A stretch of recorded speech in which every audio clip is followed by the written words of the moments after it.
Pbkc is your entertainment destination for poker, table games, OTV, Paddock live events, and exceptional eats. The Paddock restaurant is perfect for meetings, corporate functions, parties, fundraising, and more. Call 561-683-2222 extension 199 and book your next event today. Feast in Football is back in the Paddock. Get ready for touchdowns and tasty bites every football Sunday during the regular season. Enjoy a $25 all-you-can-eat buffet plus one draft beer, or get it free when you place a $25 or more live bet on the Hard Rock Bet app at Pbkc, featuring 140 HD TVs, 3 giant screens, and a full bar. Bring your crew, place your bets, and pile your plate high. This is how Sundays were meant to be.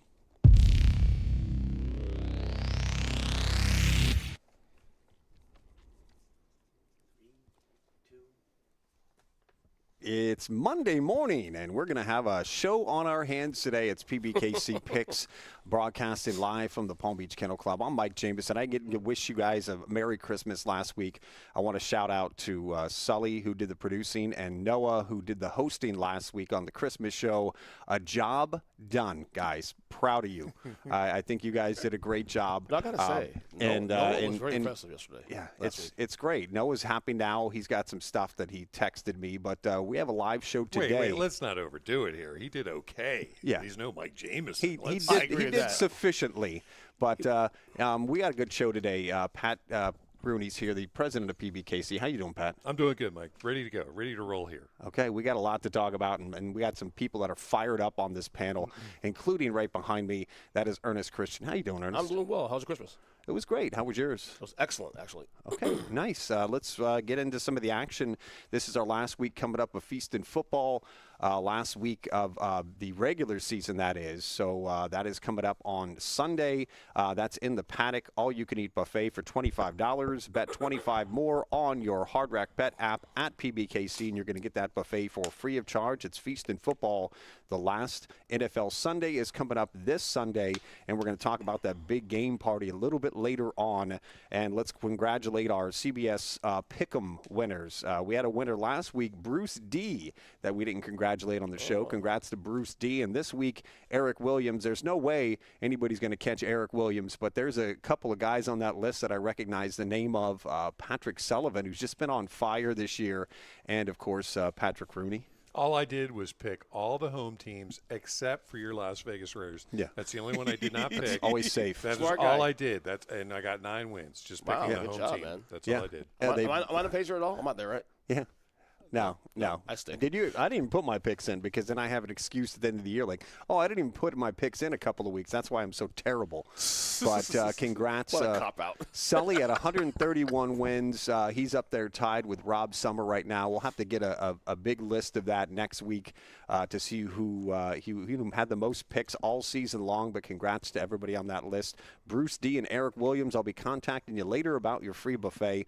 Now let's move into some of that NFL news. Yesterday we had a big game. Eagles held off the Bills 13-12. How'd you feel about that game, Pat?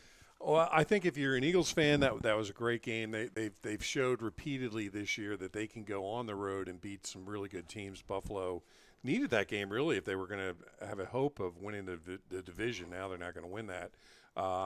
But if I'm a Bills fan, again, I am concerned because, number one, they seem to slow start every game. They don't do anything in the first half for some reason. Then they wait for 5 minutes to go in this case to actually start doing something. And I think, much like we talk about Lamar Jackson not being 100%, Josh Allen he screwed up his foot. And I don't think they're trying to play it up too much, but that guy is their whole team. He's the whole team. So if he's diminished at all, Buffalo is going to be in trouble in the playoffs. So I don't know. They should probably rest him this week and give him a couple weeks. But if I'm Buffalo, I'm a little concerned. I still think they're the quote-unquote the best team likely in the AFC in terms of having some playoff experience and a team that's been there. But they're going to have to go on the road, number one. And if Josh Allen is not healthy, that's going to be a tall order. So if I'm a Buffalo fan, I'm a little concerned today. Yeah, it's probably the best in disguise, actually, that they lost and the Pats won this week to the division. So pretty much next week's meaningless for the most part outside of seeding. But the Eagles here, honestly, I think it's a huge win because they are pretty much essentially locked in the 3 seed. I mean, they needed some help to even have a chance to get 2. But, that's still a big win. They didn't mention these starters. They all played all 60 minutes of the game yesterday. Tough environment. They've had the toughest schedule in the league by far. And that's a big win for a team that needs some juice getting into the playoffs. I still think the Eagles, it's going to sound really weird because they're the Super Bowl champs. They're kind of on the radar still because people look at the Rams, the NFC, the Seahawks. Now the Niners are red hot now.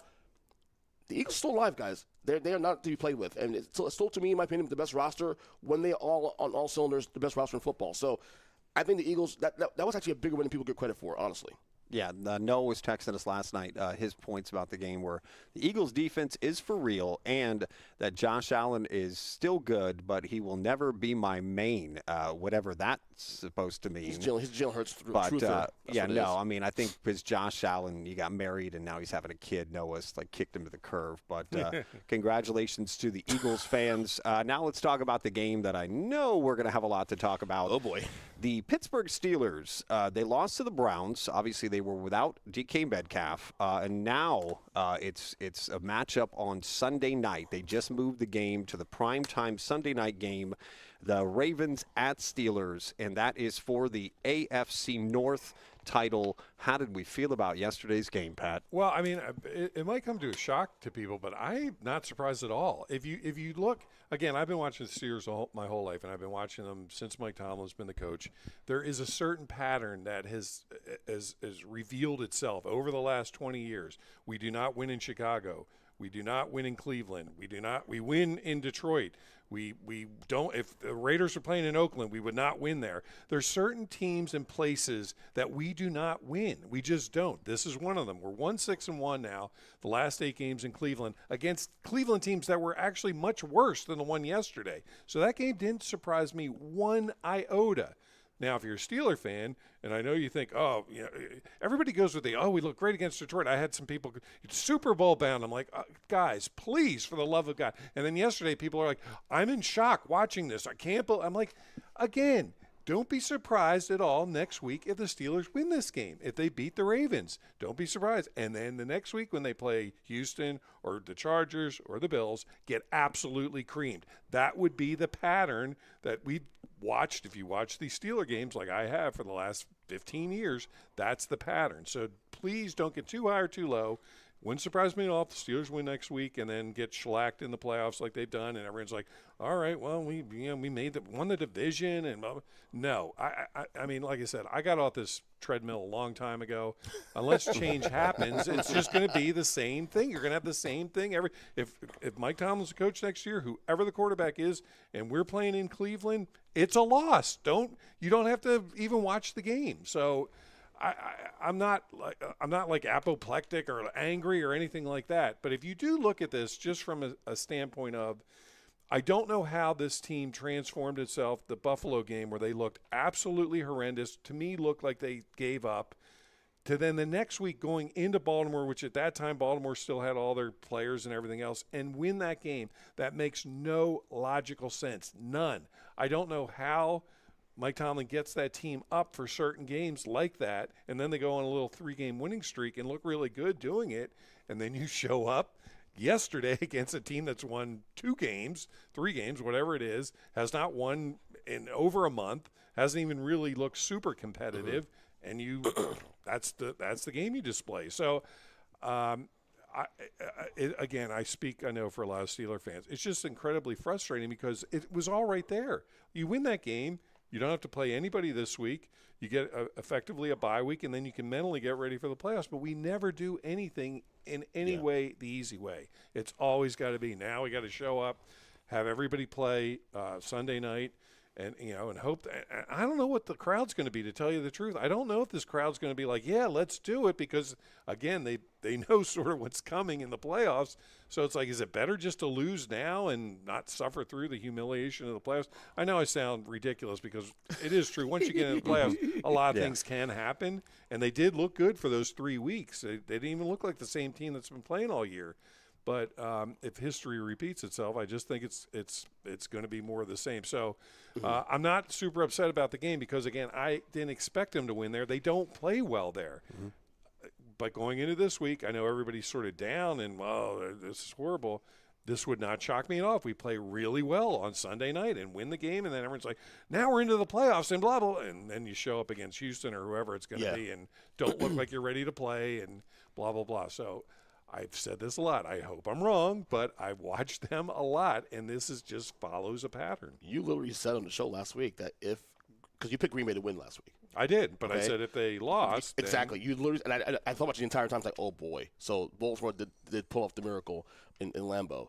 I'm like, watching this game, I'm thinking about you the entire game, like, oh my, he's probably having a conniption.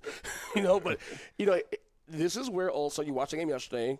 Now this is where the DK incident may cost you guys. Because they could have sure used him yesterday. They couldn't get no separation yesterday in receivers.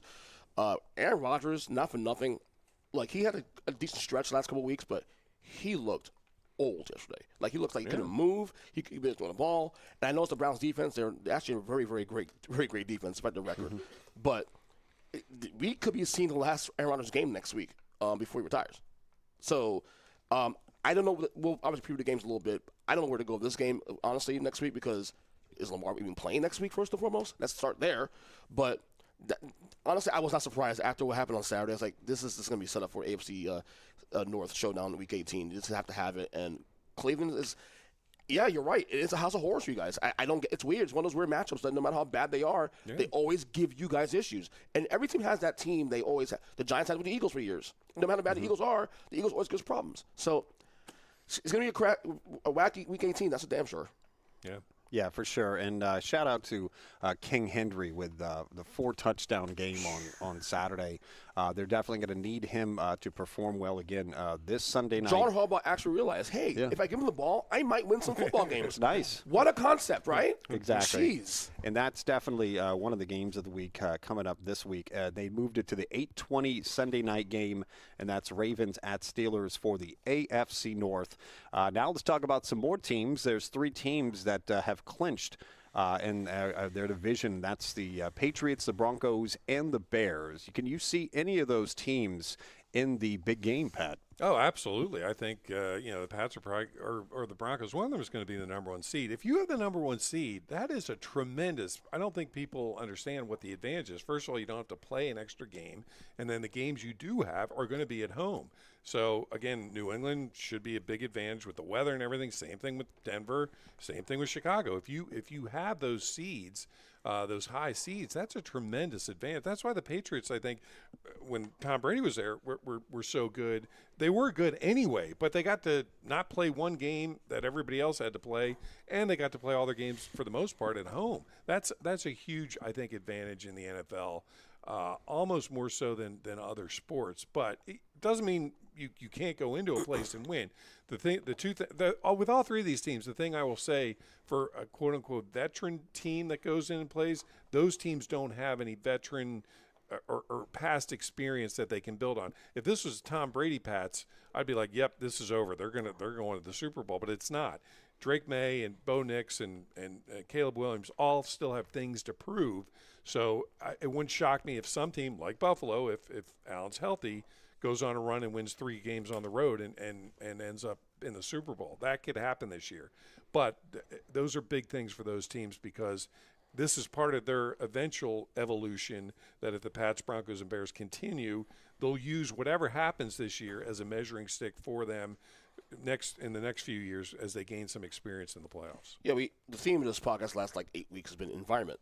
Obviously the Pats and Broncos are yes, because the AFC, as we said, all 7 teams, including the Steelers and the Ravens, who wins the division, are all live now. So by default, Pats and Broncos, yes, are capable of going to the Super Bowl, and especially with the number 1 seed on the line next week.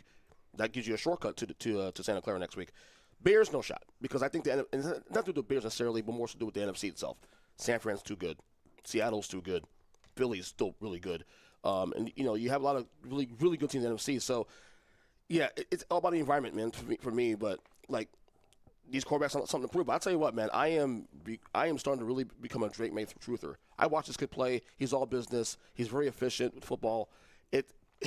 I'm not going to compare him to Tom Brady because that's obviously, a long way to go for that one. But Drake May, that kid, I watch him. And I know it's the Jets, but I watched him just make some throws on the ball yesterday. I'm like, wow, how does he do it? On the money, too. It's amazing. So, yep, talking about Florida news when it comes to football. The Fens beat the Bucks. Noah, his exact words were, "Faker Mayfield is who I said he was." So now it puts together a matchup that starts the week, which is it's a fun way the NFL did this. They start the week with a meaningful game and end it with a meaningful game because the Panthers at Tampa Bay at 4:30 on Saturday, and that is for the NFC South. How did we feel about this game, Pat? Yeah, I have more faith in Baker than Noah does, although I can't disagree with what's happened in the last half of the season. Tampa's just gone completely in the toilet, which is very surprising to me. I know they've had some injuries and things like that, but everybody does. And Baker has not looked good. He was an MVP candidate when they were 6-2 or whatever, and now, they're like, well, do we have somebody else we can put in there? I still think you got to trust that it's something will kick in with him because he looked so good for the first half of the season. I think if Tampa loses this game, and they certainly could, man, I don't know where this franchise goes at this point. You had everything lined up and basically had to win one game, in the last like 7 or 8 that they've had against some really bad teams, and especially at home. And they couldn't do it. So if they lose this game at home to Carolina's a decent team, but I don't think they're world beaters. Man, I don't know where this franchise goes after this because I don't know what the situation with Baker in terms of his contract and that kind of stuff, but what do you do? What do you do with this at that juncture? Like it's like we had everything. They're sort of like Indianapolis, but Indianapolis had injuries that especially their quarterback. That Tampa hasn't had that. So aside from complete collapse, I just don't know where you go after this if they lose that game. You talk about Mike McDaniel's job security. We got to talk about Todd Bowles' job security now because some of these losses are like inexplainable. Like the Atlanta loss 3 weeks ago, the loss last week. Obviously, this week is Miami. I guess the Dolphins team who's not playing Tua, Quinn Ewers. Come on. So I think hot take here. I think next week Todd Bowles is coaching for his coaching life here. At this point, if he loses the game, I think he's cooked. I'm not hearing anything from rumors or dirt sheets. I have a vibe. It's just a vibe because if you saw his rant 3 weeks ago after the Atlanta loss, Todd Bowles is a very mellow, demure guy, not very loud, very, very boisterous. But he like 8 F-bombs in like a 30-second span. That's not like him. So there is some pressure there to some degree. This has been a team that's won the division, 4 years in a row, I believe. So there are some expectations here. And look, if they win next week, they can certainly make it 5 years in a row. But from where they were week 8, MVP talk about Baker Mayfield. But for the record, this is not his fault that why they're this bad. They had a lot of injuries. But now they're healthy now. So what's the excuse this time? So I think he's coaching for his job next week, honestly. And to boot, I watched Carolina yesterday. I don't understand how they have 8 wins. I don't understand. They're not that good. I don't get it. It makes no sense to me how they're doing this.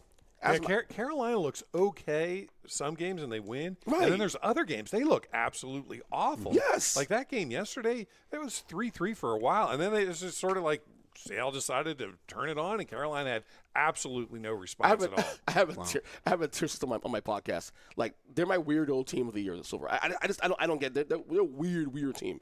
Ask McDaniel. I think he's back next year. Yeah, barring the GM situation. Here's the problem with the Dolphins, real quick. I mean, obviously we'll touch on this later, probably next week. They have a lot of work to do with that cap. That salary. I don't know if you guys saw the numbers that came out last week on Tua and what if they cut him before June 1st. They take a $99 million cap hit. That is a record. And for the record, they're already over like $40 million over the cap before you even dress the Tua situation. So whoever GM comes in there and takes over for Chris Greer has a lot of work to do. So I don't know if Mike McDaniel will be part of that transition, but we'll see how that plays out in the coming weeks. Yeah, Mike McDaniel will still have a job, Pat.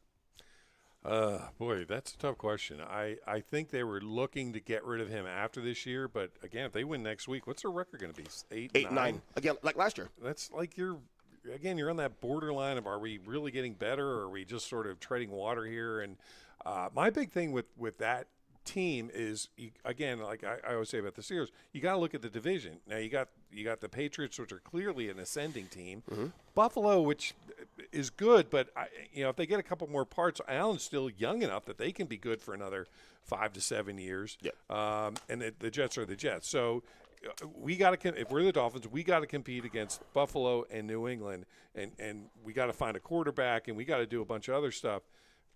Is a new coach going to come in and do anything other than maybe give us an initial lift? But long term, what do we got to combat those two teams that we're going to have in front of us? That's the tough question with Mike McDaniel. You've had 5 years of him. I don't know if this is enough to say, yeah, whatever he's got is not going to help us overcome those two guys. Let's get somebody else in here. Right. I think he's probably in trouble. But if they certainly win next week, and Ross might be like, hey, we're going to roll it again, roll out again with him, maybe with the thought like, hey, we're going to get a quarterback, and maybe he'll be better with a different quarterback. If you asked me in November, I would have said 9 out of 10. Panic meter. Now it's probably about a 5 or a 6 now. Mm-hmm. But again, whoever takes over as head coach and GM, because of Miami's financial restrictions right now, currently with the Tua contract, the Tyreek Hill contract. And it's a mess. I did a deep dive this weekend about their entire salary cap. It is a mess coming up. They need a runway. They need a coach and a GM that's going to be given a lot of leash to fix this, because this is going to be a long-haul rebuild, most likely. So look out, Miami fans. It might be a dark 2 or 3 years. Yep. So Pat called it about, I want to say it was like a month and a half ago. He said that the Chiefs and the Lions were not going to make the playoffs. Lions had a tough loss the other day against the Minnesota Vikings. Now the Lions are out. The Chiefs are out. We're going to give Pat on the back on this one. I also said Miami was going to run the table and make the playoffs. So we knew that was just a joke, though. But still, sort of. How do we feel about the Lions going forward? My thing about both those teams was, when you're performing at a high level for a fairly long time, like the Chiefs were, haven't missed an AFC Championship game in like 8 years. That's staggering if you think about it. When the bottom goes out with teams like that, to stay on the top is such a grind. You're playing extra games. You got everybody's best shot every game you play. The media starts turning on you after a while, where you become like, hey, this is fun. They're the new guys, and then after a while it's like, oh, we don't want to see Mahomes anymore. So in a weird way, you get some negative vibes from the media and outside sources that are just saying, hoping you lose because no one wants to keep seeing you win. So you're fighting all that. It's a constant battle to stay at the top. And when that ends, when a couple things, instead of winning 11 one-score games last year, you lose most of those this year. When that little edge goes, it can go very quickly. And I remember it happened with the Steelers in 1980. We just won the Super Bowl the year before, and we had some injuries, but our guys all got old at the same time. Yeah. And it was just like, even with Chuck Noll and the system in place and guys that know what it takes to win. I remember we had a couple games against just teams in that year that we would have absolutely waxed the year before, 2 years before that, and they gave us games, or they won the game. San Francisco, I think, was one with the young Joe Montana. They came into Pittsburgh and won, and I'm like, oh my God, we would never lose at home to them.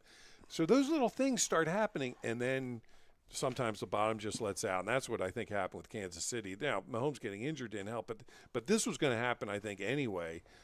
Detroit, not nearly on the level of Kansas City, but still had their little comet moonshot, a couple of years ago, and they're up big against San Fran, and it's right there. They got the game right there, and they just couldn't get over that hump.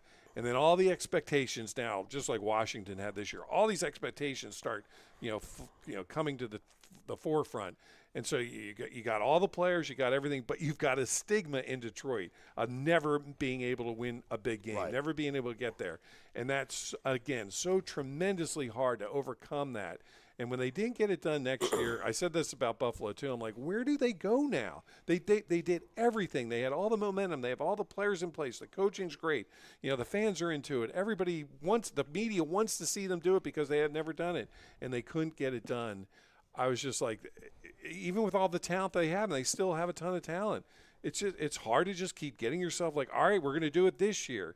And I think that's what happened with the Lions. Plus, they're in a tough division, but they could be back. Both those teams could be back. Like I said, I think you're going to have a little bit of a lull here for Kansas City, maybe 2 or 3 years. Mahomes is young enough that they can gear things up again for him, but it's going to take a little time. And Detroit, I don't know.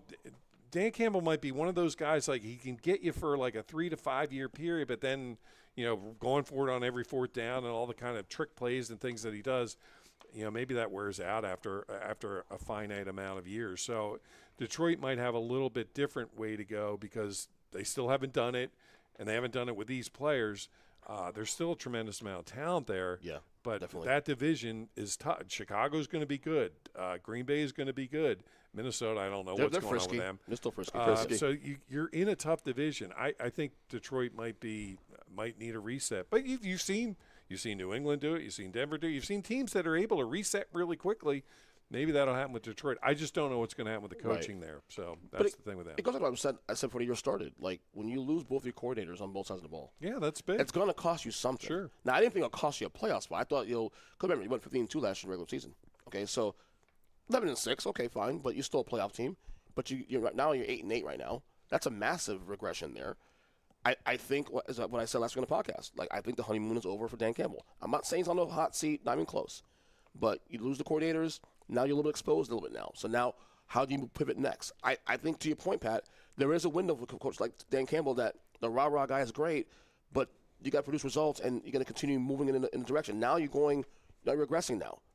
Jared Goff's future, who knows? He's still great next year, but beyond that, we'll see how that plays out. But they have a good enough roster to get things turned around. But Dan Campbell now, honeymoon's over. The fourth and going for the fourth down every time you have a chance.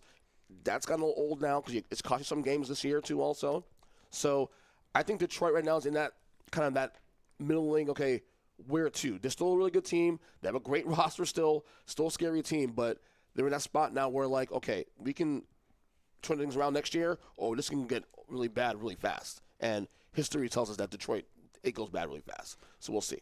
Yeah, talking about another team that fell apart, obviously because of injuries. The Colts started off the season 7-1 and now are out of the playoffs. Obviously, losing Indiana Jones was a huge hit to them. What does a franchise like that do now, Pat? Yeah, I mean, I think they chalk this up to just that you can't afford to lose your quarterback like that. Plus, Richardson hurt himself with some freak eye injury, so you didn't even have your sort of 1A quarterback available. And when you're going now, you got to bring Phillip Rivers back from the grave. Literally, all that's going to be tough. That's going to really be tough to overcome. I give them a lot of credit because I don't think they quit. They played pretty tough in a lot of these games the second half of the year. But when your general is gone, your field general is gone, that is really hard to overcome. And I think they'll be back. I mean, I'm assuming that Daniel Jones will be able to come back, and then I don't know what they're going to do with Richardson, but they'll have a better draft pick now, and they just got to understand that this was an injury-riddled season that they have to try and do a reset. Yeah. But the vibes are still good from that start. And now you got to just see if you can carry that over for next year. Yeah, I'm less worried about the Colts and about the Lions. The Colts, that's chalked up to injuries more than anything else. And I think the Daniel Jones thing, the timetable, it's like Mahomes, the timetable, because he got hurt late in the year too also. So we'll be back in time for camp. And if they can't get him back in time for camp, who's the quarterback? Are we really going to do Rivers again another at least starting year? Who knows? But I'm less worried about the Colts moving forward. They have a really good roster. I like Shane Steichen's a really good coach. And also the fact that, look, even without Daniel Jones, they were competitive still. They should be in Seattle 2 weeks ago. They almost won the game this week. So, I'm less about the Colts right now because I still think they have the players in place. You have Jonathan Taylor, who's at one point MVP candidate. So I think next year the Colts, depending on whoever the quarterback is next year, because Daniel Jones is due a lot of money also too. He's a free agent. So we'll see how that plays out. But, yeah, let's worry about the Colts and about the Lions.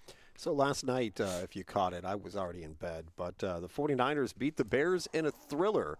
I know Pat has always been high on the 49ers. The 49ers are now heading into the playoffs on a high right now. Do you think this team could be in the Super Bowl? Oh, I think this team's winning the Super Bowl. I really What? do. Absolutely. Hot take. Ding, ding. I mean, they were out. They're talking that the linebacker Fred Warner might play. What? I mean, they're talking. He was saying before the game, he's like, "I'm going to try to play. Like if they make it to the Super Bowl." And Kittle was out last night. That's another big factor. But I think the thing for me with the 49ers is they are what I consider a complete team. That Purdy can run it. He can give it to McCaffrey. There were a couple tight ends there I never even heard of that had decent games last night because he's able to distribute the ball to a bunch of different guys. And their defense is still pretty good. And they're just so well coached. Now Shanahan's going to have to overcome the factor of not being able to win the Super Bowl the other couple times I think he's got there. But that team, to me, is playing the best football right now. Listen, Chicago threw everything at them. They got a pick six on a freak bounce right off the bat. Mm-hmm. And the mark of a good team is that didn't matter at all. They marched right down the field and scored a touchdown. Yep. I said San Fran's winning this game. Now, Chicago, I will give them a ton of credit because they didn't wilt. San Francisco, they were going matching each other for touchdown. This will bode well for Chicago, maybe not this year, but in the future, because Caleb Williams is finally figuring out how to play quarterback, and I love that coach. I think he's an excellent coach, and he fits that program really well. Chicago's going to be a team to be reckoned with in the years, especially if they get a couple more pieces to help him. But they didn't back down. That game will help Chicago in the long run. Maybe not this year, but that showed them, especially if San Fran goes on it to win the Super Bowl, that'll show them that, hey, we hung with the Super Bowl champs, for most of a game on the road whenever no one expected us to win. So I give Chicago a ton of credit, but San Fran, to me, is rounding into the type of team, especially if they win this week, which I think they'll beat Seattle, and have that number one seed again. Tremendous, as opposed to being the number 5 and having to go on the road and play 3 games on the road to 2 games at home. And actually, the Super Bowl is in San Fran, so they might have 3 straight games at home. I don't see – the Eagles are going to be tough. There's some other teams in the NFC, but I don't see anybody in the AFC matching up with San Fran right now. I think they're winning the Super Bowl. So I missed the NFC West preview back in August when we did it because I was in New York. But I, like Pat, was big on the Niners solely because of the schedule. Because the schedule's easy. But what is so many of this team now, especially too, is the way they played this year. They pretty missed more than half the year. Okay, yeah. Mac Jones held the fort down. They still played well. Fred Warner's been gone since week 6. That's arguably the best player on the team. Okay, George Kittle's has been in and out. He didn't play last night, and they're still in this spot right now. And yet, I'm still apprehensive to say they are the favorites when the NFC or win the championship. But this has been a phenomenal season for the Niners. This is why I said Kyle Shanahan should be coach of the year or in the conversation next to Mike Vrabel. So and not for nothing. Brock Purdy's a good quarterback, but I've never been a big Purdy guy. This stretch the last couple of weeks though is really sold me on him. Like, whoa. He's doing this now with diminished weapons now. He's not doing it with the Debos of the world, on the Ayuks and all this stuff. Now he's doing it with lesser guys, and he's still getting the job done. And Kittle's out, and he's still finding ways to win the game. So I'm sold on Purdy. And by the way, Purdy also has experience ready. He already played the Super Bowl 2 years ago. So this Niners team is scary. They are very scary. And, Kyle Shanahan has got to figure it out to get over the hump. He might be our modern-day Martin Schottenheimer until he wins it all. We'll see. But this team is very, very scary. And out of nowhere, no one – we'll talk about the Rams and the Seahawks and the Eagles all year about the number 1 seed. Niners just keep plugging along. And right now, they win this week, the number 1 seed, and no one called that. Yeah, I think one of the major things is I don't think anybody thought Christian McCaffrey could stay healthy all year long. That too. I think that's been a huge thing for the 49ers. But I'm with Pat. I think they could go all the way. Now let's run over the playoff picture right now. The Broncos are obviously in. They clinched the AFC West. Patriots are in. Jaguars have clinched a berth. The Steelers obviously have to beat the Ravens on Sunday night. Houston has clinched a wild card. So have the Chargers, and so have the Buffalo Bills. Out of all those teams in the AFC, Pat, who do you think is going to the big game? I still think Buffalo, assuming Josh Allen can get healthy. If his foot and you guys know this, when your feet are screwed up, that affects everything. It affects your balance, your ability to throw on the run, everything. So, and with him especially, because running is such a big part of his game, if he really can't do that effectively, Cook's good, but otherwise they have a bunch of no-names, tight end and receivers. So this really has been Josh Allen's team to me. I'm only picking them because, again, the experience factor that they have. All these other teams in the AFC, virtually all of them, I can't think of anybody that has a ton of, playoff experience. Now, you have individual players like Aaron Rodgers or whoever that have experience, but the whole team not necessarily does. Now, if the Ravens get in, I would throw them in there too, because again, at this point they're playing with house money. There should be no pressure on them to do anything, and if they can feed Derrick Henry and he can stay upright, they might be able to run their way to the Super Bowl, because this will be the first year they really don't have a ton of pressure on them because no one will expect anything out of them. But other than that, all these other teams, because of the inexperience factor with all of them, Jacksonville, Denver, New England, Houston, they're all new to this game in a sense. Sure, they could get hot like Washington did last year. No expectations, and they play loose, and they win a couple games maybe they shouldn't. But if you're going to look at a true team to come out of this that has some experience, Buffalo would be the team for me. And then if Baltimore makes it, I'd probably put them in there at number 2. But New England's going to have an advantage, or Denver, whoever has the number 1 seed, they're going to have the advantage of having that ability to play at home. But that doesn't mean anything in the playoffs. Things can happen with experienced teams, and they can come in there and knock them off. So if you're betting on the AFC right now, you could literally bet 1 through 7, and any of those teams that made it would not shock me. Yeah, again, this is the most wonderful AFC we've seen in generations. It's a crapshoot to pick a team. It's a crapshoot. It really is. I'll say this much, though. Keep an eye on the Texans. Keep an eye. They do have some experience a little bit. C.J. Stroud, 2 years in this third year, has a playoff win in each year.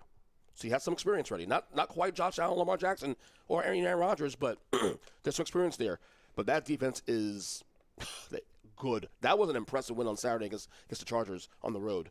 And C.J. Stroud's playing good football, too, on top of that. So keep an eye on the Texans. That's a team that does not need home field advantage to get to Santa Clara. Just saying. Yeah, I had a feeling you were going to say the Texans. I also like the Texans because of that defense. Now let's move on to the NFC. We have the Seahawks have already clinched a berth. The Eagles are in. The Bears obviously won their division. Carolina has to beat Tampa Bay. That's the first game this week. Niners are already in. Rams are already in. And so are the Packers. We know you've talked about the 49ers. Anybody else that's coming out of the NFC? Well, I mean, anybody in that division, is really good. Here's the funny thing. I think if you put virtually, except for Tampa and Carolina, I think if you put any of the other 5 teams in the AFC, they would be the clear favorite to win the AFC. I agree. Any of them. I think in a way it's a shame that 49ers, Seahawks, and Rams are in the same division, because they're probably the 3 best teams in football right now, and they're in the same damn division. So I think, like I just said, because I think 49ers are going to have home field advantage, I think they're going to make it to the Super Bowl. But except for Tampa and Carolina, it's sort of the same thing. Any of those other 2 teams could make it. Green Bay's, because they're dealing with some injury issues, and Jordan Love, you just don't know what you're going to get out of him, is probably more of a stretch. But Chicago could certainly make a surprise run. There's no pressure on him. I like the play calling that Ben Johnson does, and he certainly has been around long enough that he, I think, knows matchups well, that he could probably give somebody a game over there. But I think it's going to be San Fran, but if not, somebody else from that same division is probably going to make it. The problem is the matchups. We don't know where the seedings. The AFC is fairly clean, like the teams outside the Steelers and Ravens situation. We kind of know for the most part who's the number 1 seed. Kind of know. Like some things have to happen this week to change things around. The NFC is a little bit of a mess in terms of seeding, though, because Seahawks lose, Niners win, the number 1 seed, and they fall to what, 5 or 6? I don't know. Like the Rams are live. I mean, everybody's live. I'll tell you what, though, not to glaze them again because I can't stand them. You know I hate them. But the Eagles, they're playing good at the right time, and they have the experience. You're talking about experience. This is important here. They can win anywhere. So I'm going to go Philadelphia still just because they're just that good. And then I think they've gotten past the issues they had about a month ago. And, I'll go Eagles. Okay. No, I'm a big Rams guy.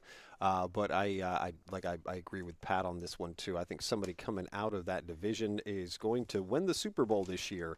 But now we're going to move on and go through the games for week number 18. It's going to be a very interesting week. You got to follow along with us because this schedule just really honestly came out last night because they did some moving around and switching some games. So we're going to start with the Carolina Panthers at Tampa Bay Buccaneers, and that's going to be Saturday at 4:30. And the early line on that game is the Bucs are going to be favored by 3 points. Yeah, I got to go Tampa just because it's in Tampa and Carolina is so schizophrenic. Tampa has to put, just through luck, has to put a good game together here at some point. And because they're at home, I got to figure – they have to win this game. But if they don't, man, oh, man, I don't know where this team goes after this because that's a catastrophic collapse the last half of this year. So there's going to be a lot of questions if Tampa can't get this done. I'm taking Tampa, but again, I wouldn't bet this game to save my life. That's early in the podcast. Like, this is Todd Bowles' job right here. So they better win. Carolina, again, I don't get it. I'll take Tampa. They have a better roster. They better win this game, man. I mean, they just have to, right? Have to. Yeah. Give me Tampa. Yeah, I feel like Tampa's got their weapons right now. They got Mike Evans. They got Godwin. They got the young guy. I mean, I think that they have the weapons. They have the home field advantage. I'm taking the Bucs here. Now, the only other Saturday game is that's going to be a good one, too. Seahawks at 49ers. 49ers are favored right now by 1. This might be the Sam Darnold ghost game. We have one of those every year where, he throws to different guys and all that kind of stuff. Seattle is a really good team. Don't get me wrong. I think they're an excellent team. Darnold has done a superb job going from Minnesota to this team and making them the juggernaut that they are. But he has a past history of not playing super great in big games. This might be a blowout. I actually think San Fran might beat them and beat them handily. I just think San Fran's playing at a high level right now, and they got all their guys together. If Kittle comes back, they got the whole team basically back, and to go into the playoffs, I think they make a statement win here and win by a couple touchdowns. This is the Darnold deja vu game, like last year. Last year against the Lions on Monday Night Football, Sunday Football rather, Week 18, winner with the number 1 seed. Back here, different location, same scenario. Can you close it out? I'm going to go San Francisco here. I just think they're playing well. They're getting healthier. Warner might play for the playoffs, you said, too, also.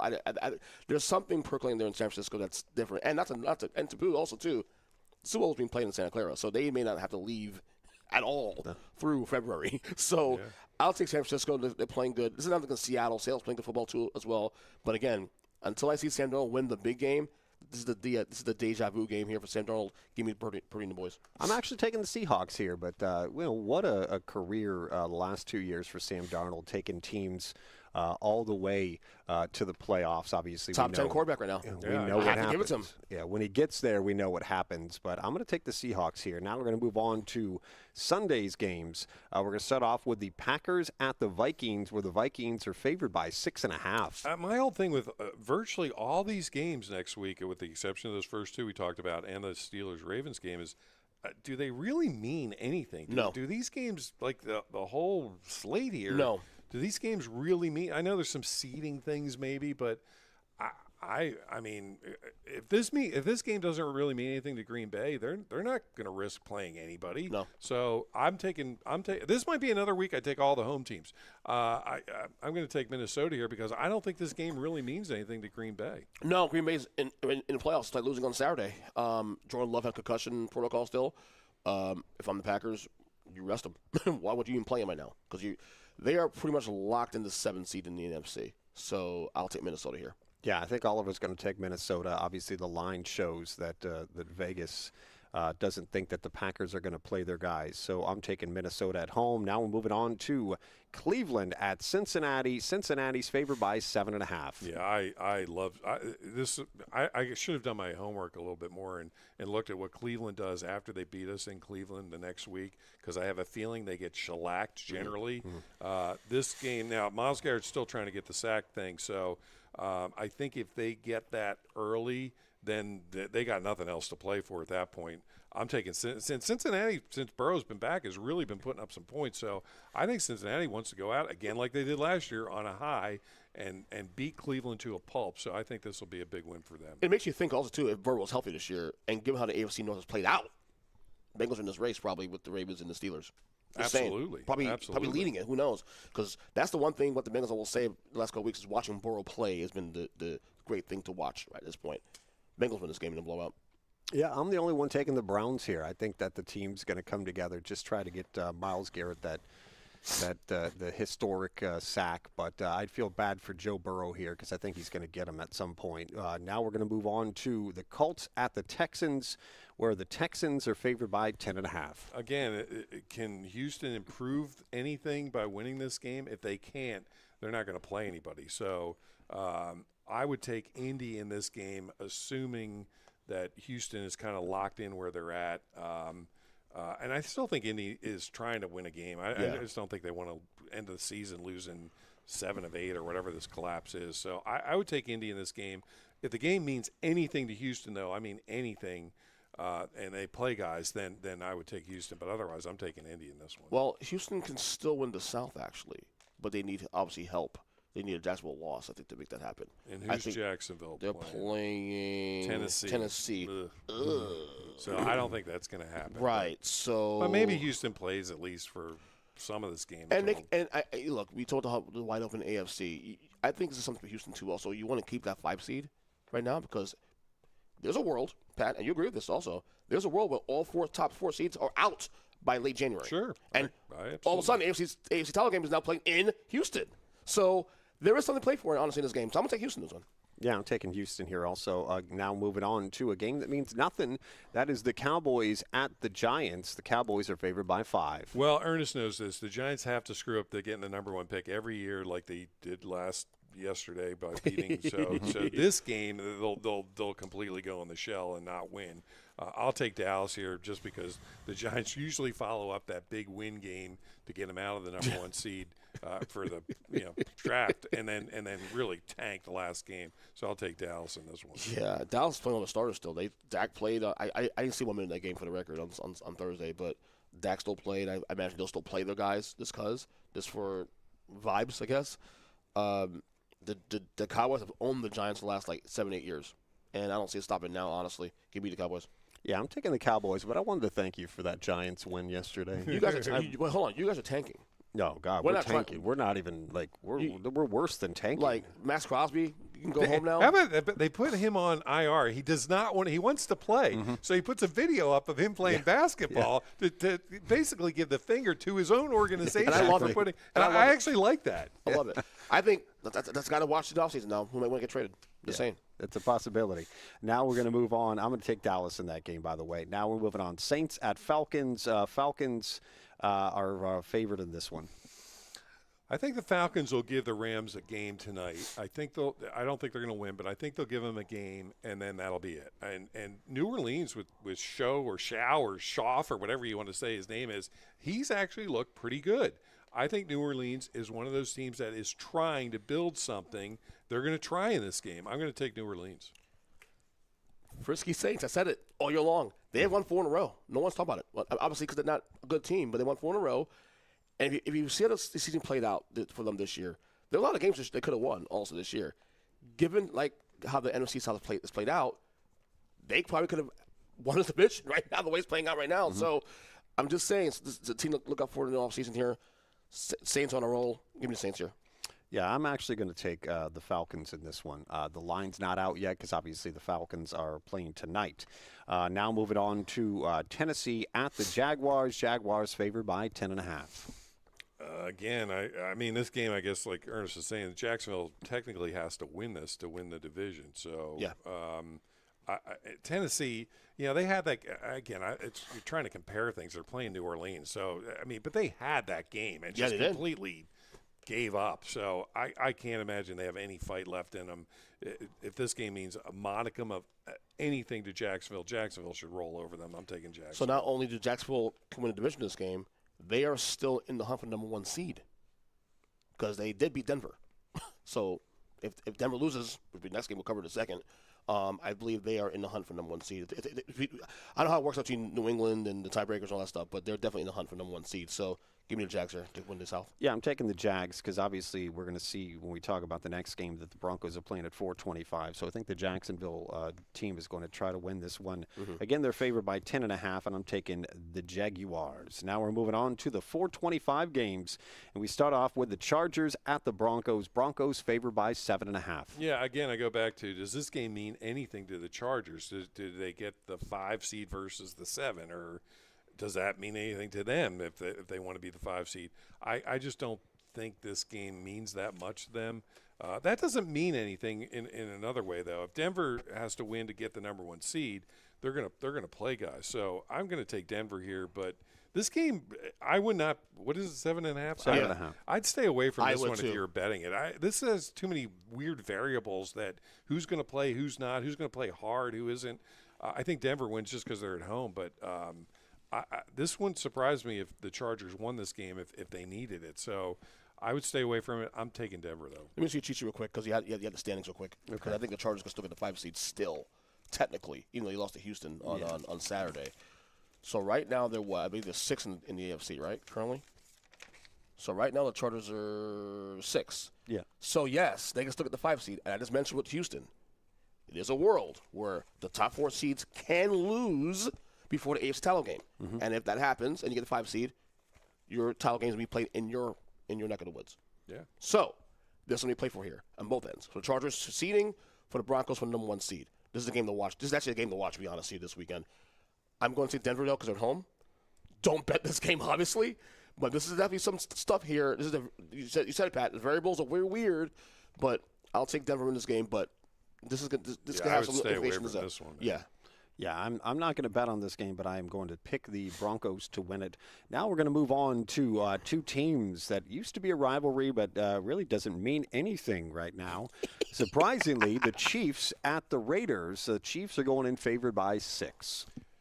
Yikes! I'm going to take the Chiefs here just on pedigree alone, and the fact that I really think the Raiders are purposely tanking. Terrible. But the Chiefs don't have a quarterback right now, and at least the Raiders are still playing Geno. So, man, oh man, this is a tough one too. Both these teams are really sort of tanking. I can't take the Raiders. I just can't. I'm going to take the Chiefs. But if there's any instance where the Raiders should win a game, this is it.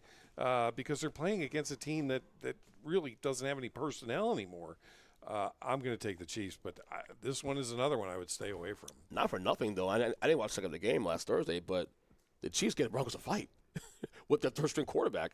So, I mean, there's something there, I guess, right? Pedigree, to your point. I'll take the Chiefs here because the Raiders, they stink out loud and in silence. Yeah, I promised on the show I wasn't going to pick the Raiders the rest of the season, and since I've promised that, the Raiders haven't won, and I feel like my life has been so much better since. Continue to It really has been great, and I'm not going to pick the Raiders again. I'm taking the Chiefs again, favored by 6. Now we're moving on to a matchup. Was last year's NFC Championship game. It doesn't mean that much this year. We got the Commanders at the Eagles. Eagles favored by 8. Eagles aren't playing for anything, right? Are they locked in? So right now they're number 2, right? Yeah. Oh, they're number 2. I think right now. Let me make sure. They're definitely maybe locked in. Maybe they're 3. Let me see. Yeah, Make sure I'm right. I do think there's a big difference between 2 and 3. They're still 2. I think there's a big difference between 2 and 3. So I'm going to take the Eagles here. Not even close. They played extremely well yesterday. By the way, second time this year, the Eagles did not complete a pass in the second half and won the game. There's only 2 other teams in the whole league that have done that the whole year, and the Eagles have 2 of those 4 games. That's that weird. They stat, did not complete a pass in the second half and still won the game. That's a weird stat. That shows you how crazy. good their defense is playing. So I'm jumping all over the Eagles here. Oh, yeah, that's definitely the case. Because, again, they play for the 2 seed still, really. And, again, is there a world where the number 1 seed could lose divisional weekend? Well, we saw it last year, so who knows? Give me the Eagles here. Yep, taking the Birds to win big. Now we got Jets at the Bills. Bills favored by 11. Yeah, I think even if this game didn't mean anything to the Bills, the Jets are in sort of the same class that the Raiders are. They're just really falling apart. That game against New England was an embarrassment. Who's their quarterback now? I have no idea. I honestly don't know. It's a kid like I've never even heard of. Starts I with didn't a even B, know. right? Yeah, I didn't even know like where he went to college or any of that stuff. Like at least I've heard of Quentin Ewers, but this kid I never even heard of him. This line. I mean, I know the Bills are playing for something, but even if they weren't, I think they're going to beat them by 30 points. I just think the Jets have completely checked out. So I'm taking the Buffalo Bills. Brady Cook. Brady Cook. His name is never Brady. even heard of him. Yeah, I never don't heard even of where him. he went to college. I think that's He a went fake to name. Missouri, I think it looks like here. No. Whatever. Nothing. It's I still don't think nothing. So this is gonna sound weird because the Bills can still move up in the seeding, but Josh Allen is nicked up though. He's hurt. I think for the sake of that team and their future, for the next couple of weeks, you kind of need to probably bench him for a week. This is getting them rested up because you can use a rest because they are the team that is way more Josh Allen. They rely more on their quarterback than any other team probably in the league outside maybe Baltimore. So, and plus, I think even without Josh Allen, they can probably beat the Jets. The Jets are just bad. So, Who's Buffalo's backup quarterback? is it Trubisky? Trubisky. Trubisky? Yeah. He's awesome. Trubisky? Yeah, we know that name well. No, give me the Bills still with or without Josh Allen because the Jets are just that bad. Yeah, I'm taking the Bills also, again, favored by 11. Now we move on to the Dolphins at the Patriots. Patriots are favored by 10. I think the Dolphins will actually give them a little bit of a game. I do not think they're going to win 10 points, so it's right on that. That's a lot of money, a lot of points there. Yeah, I'm still going to take New England, but this game might be closer than that. The Dolphins are at least playing. I think this is a weather game, too. If the weather's really crappy, that's going to favor New England. So if it's decent, though, I think the Dolphins will at least keep it somewhat close, but I can't bet against the Patriots. They're trying to get the number one seed, so they're gonna do what they need to do. Not knowing the exact scenarios, because obviously the Jags are still in that conversation too for number one seed, but there's a world the Broncos lose this Sunday to the Chargers, and maybe the Patriots get the number one seed. We shall see. No doubt they win the game. They win the game. I mean, but I can see the Dolphins giving them a game because of rivalry, and they're playing hard. They're playing hard for McDaniel right now. Yeah, if it was in Miami, I think I might have taken the Dolphins in this one, but in New England, I'm taking the Patriots. Now moving on to the Cardinals at the Rams. Maybe the best player that nobody's heard of this year is Trey McBride, who just had the single-season tight end receptions record. Yeah. Yep. He's actually in the top 5 for another season. And I never even heard of this guy until last couple of weeks. But he must be a hell of a player because he's got the reception record. Yeah, I'm assuming this game is not going to mean much to the Rams. So I'm still gonna take the Rams, but this is another game. I would just stay away from it. I don't think Arizona stinks. And Brissett's all right. He didn't look great yesterday, but he's okay. He could definitely throw up some yardage there if the Rams aren't really playing hard. What's the spread on this one again, Mike? We don't have a spread yet because the Rams are playing tonight. All right, so assume the Rams win tonight, so they're probably like 10-point favorites or something. Easily. I'd take the Rams, but I would stay away from this one too. So the Rams are out of number one seed contention. That's official now. Okay. So can they do anything or move up? Because right now they're 6, I think, right? Yeah. Okay. Mike, they're 6 currently, right? Yep. So they can get number 5 still. So they need to win. So they're again, it's still a world where teams can lose early and you can never cut it out. I've seen it before. So I'll take the Rams here. I mean, obviously, watch tonight's game. Make sure no one gets hurt. Make sure Stafford stays healthy and all that stuff. But beyond that, I have the Rams. Yeah, I'm taking the Rams, but like Pat mentioned, Trey McBride carried one of my fantasy teams to a second place in fantasy football. So shout out to them, the tight end for the Cardinals on a record-breaking season. Now moving on to the Lions at the Bears, where the Bears are favored by 2.5. Man, that seems low to me. I do think Detroit's going to try. I don't think they're just going to lay down. I'm going to take the Bears, again, assuming that they're still playing for something. They are. So I'm going to take the Bears, but I think the Lions, if that was like 3.5, I might take Detroit, but I don't like 2.5, whatever that seems very low to me. I'm going to take the Bears in that one. In fact, so they're out of number one seed, obviously. But they clinch number 2 with a win. Okay, Philly needs help, actually. So Philly has to win and get help from Chicago to lose also on Sunday to get number 2 seed. So Bears win this game. They get number 1 seed. They smell blood. Detroit's fading. Give me the Bears. Yep, taking the Bears at home. Now we move on to, in my opinion, the game of the week. This is the one that they kept on the 8:20 docket now because of the excitement of the game, and it means a lot. That is the Ravens at the Steelers, where the Ravens are favored by 3. Well, don't equate game of the week with a good game. I don't think this is going to be a good game. I knew that was coming. I knew that was coming. I think this is going to be a horrendous, like, turnovers and bad calls. And, by the way, my favorite call yesterday was it was 4th and 1, and we threw a 22-yard fade pattern to our number 6 receiver who's 5'10".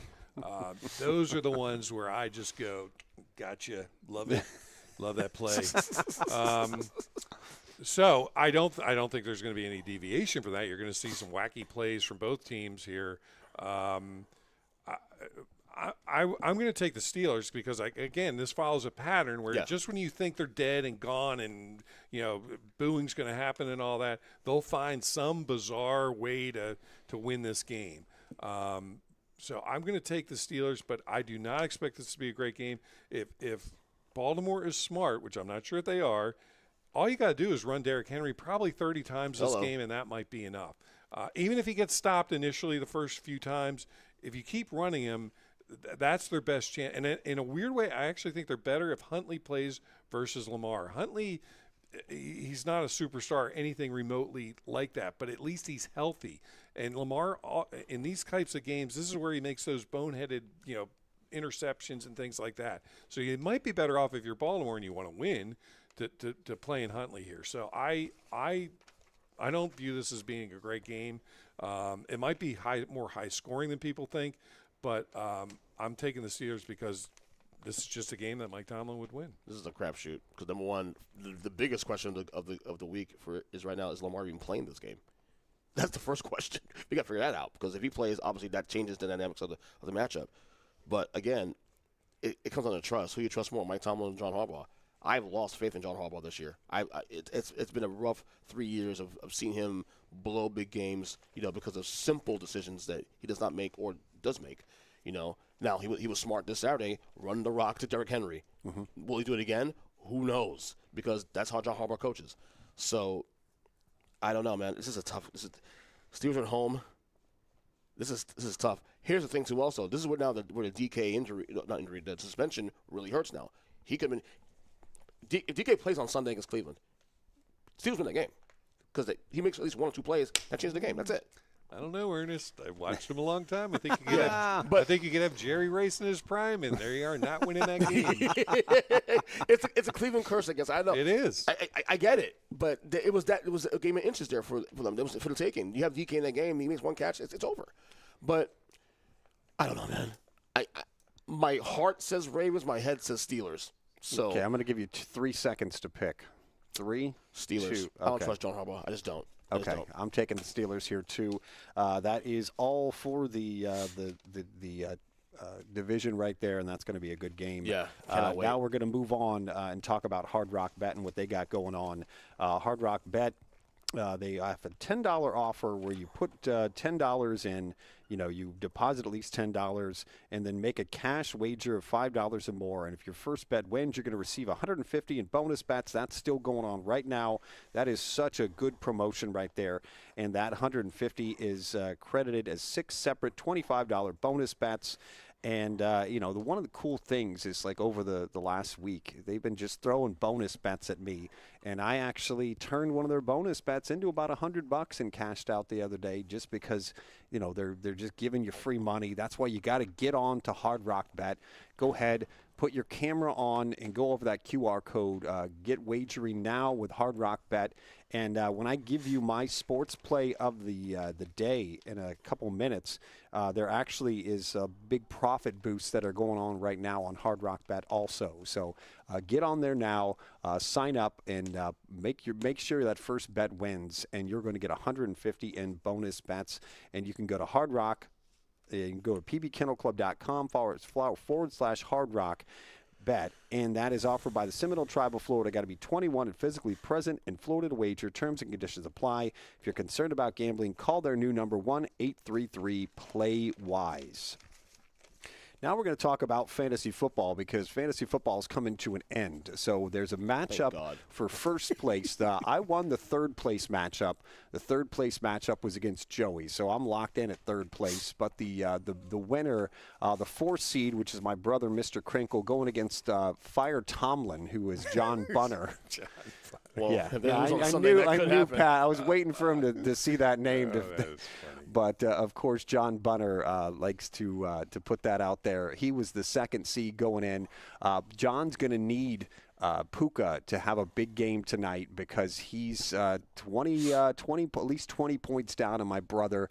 I don't even know who I'm rooting for in this one, but we're going to see how Puka goes and does tonight. He carried me in another league, so congrats to my brother, Matt Jameson, and John Bunner on making the fantasy championship in our fantasy league, and that's going to come down to the wire tonight to see how many points that Puka Nacua can score. He might score 20 plus though. Oh, it's possible. He carried me last week with like 48 points. There you go.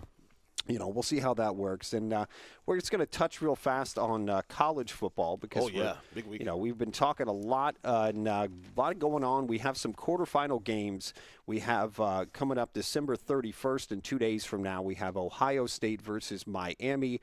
And that's the Goodyear Cotton Bowl Classic. Who are we picking in that game, Pat? Yeah, I think the magic runs out for Miami in this one. I'm taking Ohio State. I think Ohio State, Indiana, and Georgia are the 3 best teams. That's not to say one of these other teams can't jump in there, but I think if Indiana gets by this game against Alabama, I think they can take care of Oregon or Texas Tech.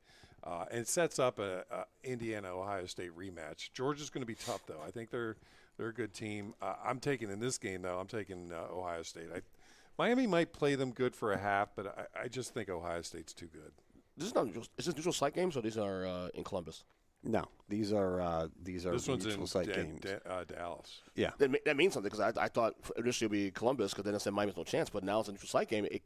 Anything's possible. I'm taking Ohio State with the game, but this game might be a lot closer people give credit for. So give me Ohio State, but this is easily me best game of the weekend. I'm taking Ohio State. Now moving on to the New Year's Day games. Texas Tech at Oregon. That is the Capital One Orange Bowl. Who do we have in that one, Pat? Texas Tech is better than people think. I think they've been one of the under the radar, even though they're ranked pretty high. I like Texas Tech. I think they could give Indiana a real game if they make it to that point. So I'm taking Texas Tech in this one. Yeah, this is where Oregon always slips up and falls. Like every time you start buying into Oregon, they could be a championship team or play for the chance for the title. They slip up. So give me Tech here. Yeah, I'm taking Tech also. Now Indiana at Indiana versus Alabama, that is, in the Rose Bowl game. All right, these 2 games left are more hope games for me than what I actually think might happen. I really hope Indiana wins. I'm done with Alabama. Them and Ohio State I'm just sick of. But me too. I'm going to take Indiana, but again, it's almost more hope. I think Alabama can give them a game. This is the big one for Indiana. They get through this game, they get a taste of it, they're in the playoff and all that stuff. Then they can maybe get to the national championship game. But this is going to be a tough one. They got to bring their A game, and we'll see what kind of coach Signetti is now because they're in the big time with the big boys. Yeah, Bama is not to be played with. I don't care how they shouldn't have been in the playoffs or not. They are not to be played with still. But I'll take Indiana because they are the better team. Yeah, I'm taking the upset in Alabama in this one. They've been there so many times. It would not shock me. Exactly. And then last but not least, we got Georgia and Ole Miss in the All-State Sugar Bowl. This is another hope game. I hate Georgia. Can't stand them. I've hated them for a long time. And I really want Ole Miss to win just because of Lane Kiffin. I want them to really regret leaving. So I'm going to take Ole Miss here. But Georgia's right in there, man. They're probably in the top 2 teams in this country. So they're probably going to win, but I'm hoping. I'm taking Ole Miss. Yeah, same thing. I'm rooting for Ole Miss to win the game, but for the same reasons. But Georgia's just too good. Give me Georgia. Yeah, I'm taking the Dogs in this one. Now we're going to move on to one of our favorite parts of the show, and that part of the show that we're going to move on to is called Quick Picks, and we're going to run through the games real quick. We've already talked about them in depth, so we're going to do our quick picks now. And we are going to start with Carolina at Tampa Bay. Tampa Bay is favored by 3. Tampa wins. I think they'll be the second time they'll have an 8-9 record and win the division. Yep. So I'm taking Tampa. Yep, give me Tampa because Todd Bowles is gone if he loses. Give me the Bucks at home. Now Seattle at San Francisco. San Francisco favored by 1. It should be a good game. Seattle's a really good team, but I think San Fran is rolling right now, and I think they make a real statement win here before the playoffs and blow out Seattle. This is the Darnold deja vu game again, like last year in Minnesota, but I'm going to take San Francisco still. I'm taking the Seahawks on the road. Now moving on to Sunday's games. We got Packers at Vikings. Vikings favored by 6.5. I'm taking the Vikings only because I think the Packers are going to rest everybody. Same here. Packers are going to love rest of the week. Give me Minnesota. We all agree on the Vikings. Now moving on to the Browns at the Bengals. Bengals favored by 7.5. This might be my lock of the week. I think Cincinnati rolls over the Browns. Burrow company. I'm taking the Browns. Now moving on to Colts at Texans. Texans favored by 10.5. I have no idea why. I just have some feeling that the Colts are going to give them a game. I'm going to take the Colts to at least cover. Texans still playing for the division, possibly, so give me Texans. I'm taking the Texans. Cowboys at Giants. Cowboys favored by 5. This could be lock number 2. I'm taking Dallas. Cowboys, whatever. Yeah, I'm taking them boys. Now the Saints at the Falcons.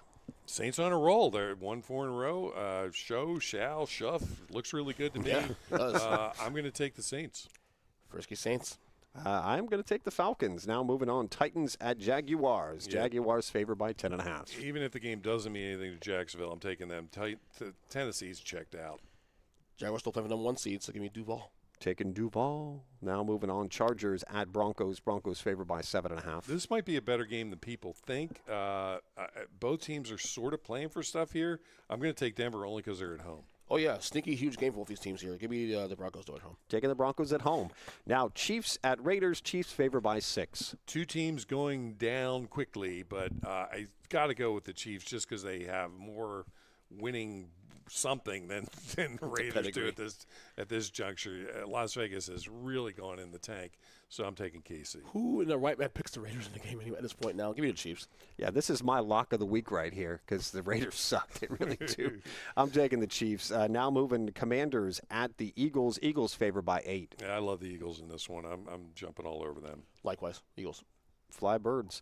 Now Jets at the Buffalo Bills. Buffalo Bills favored by 11. Yeah, Jets are right up there with the Raiders. They're and Tennessee. I think they're checked out a long time ago. I'm taking Buffalo. I know there's some seeding things for the Bills here, but I would really rush Josh Allen. You could beat the Jets without Josh Allen. Give me the Bills. Yeah, I'm taking the Bills. Now Dolphins at Patriots. Patriots favored by 10. For just some reason, I think Miami will give them a game. I'm going to take the Patriots, but I think Miami gives them a game. Pats still playing number 1 seed. Give me the Pats. Taking the Pats. Now Cardinals at Rams. I'm going to take the Rams here.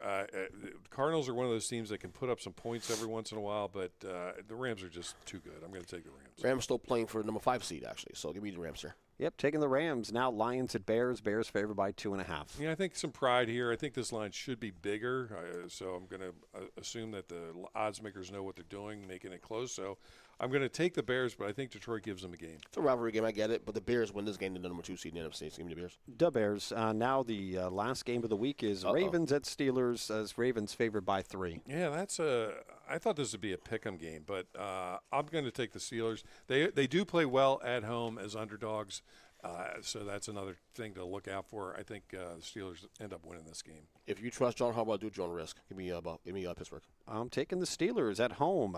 And that was Quick Picks for week number 18. The last one of the year. Now we're going to talk about our sports betting pick of the week. I got you a little sports bet tonight. I got the Rams winning. I got Kyron Williams anytime touchdown. I got Puka Nacua over 109.5 yards receiving. I got Drake London over 5.5 receptions. That's plus 750. And with a profit boost of 30%, that $25 turns into $268.75. So not a bad bet right there. I think that's coming in tonight. What do you have, Earnest? I'll keep it simple tonight. Rams -7, the over 49. Bet 25, make a little $77. That's all. Okay, Pat, any sports bets for the week? I think Matt Kachuk is coming back to the Panthers. He's missed the This whole week? year.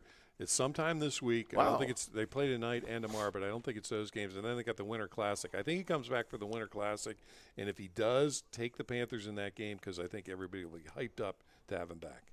Awesome. I love that bet. Now we're going to talk about what's going on here at PBKC. We just finished with December high hands. Now we're going into the January high hands. New year, new wins with those January high hands every 15 minutes, 9 a.m. to midnight. And the big giveaway is on January the 31st. We also have the big game party. We know more information about that. It's $45 all-you-can-eat buffet, and that is on February 8th. We don't know the teams. All we know is this is the place to be in the paddock with over 140 HD TVs. For reservations, call 561-683-2222, extension 199. We have our big January Monster Multi-Flight coming up, too. And that's the 8th through 11th, $100,000 guarantee with $300 buy-in. We have all of the best tournaments in the entire state here at PBKC.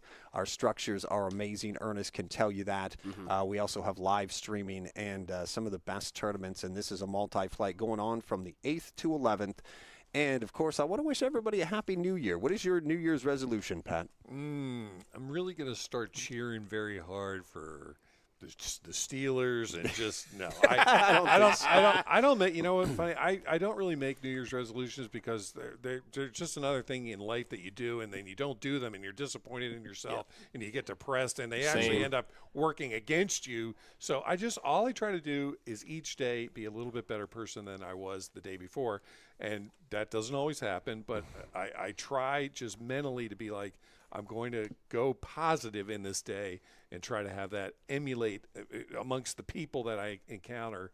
And like I said, I don't do it all the time, but that's right. Then, like if you're saying I'm going to lose weight or I'm going to quit smoking or I'm going to whatever, all you end up doing is not you'll do it for a little while and then you end up going back to your old habits and you're mad at yourself. So I think they're dumb.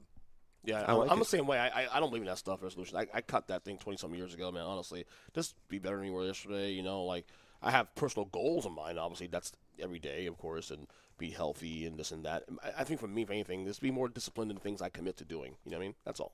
Yeah, my wife asked me this last night. That's why I asked on the show. And she's like, oh, you don't do that every year? I come up with this and that. I'm like, no. I said, stopped that years ago. You know, either that or I lie and be like, I just want to be a better husband and a better father and all these other things. You know, come on. But just be your best every day. There's no need for New Year's resolutions. But we're going to catch you next week. Yeah. We're going to be back to our Wednesday shows at 10 a.m. next Wednesday right here on PBKC Picks. Happy holidays, of course. Happy New Year from all of us. And we're going to see you next Wednesday at 10 a.m. See you next year.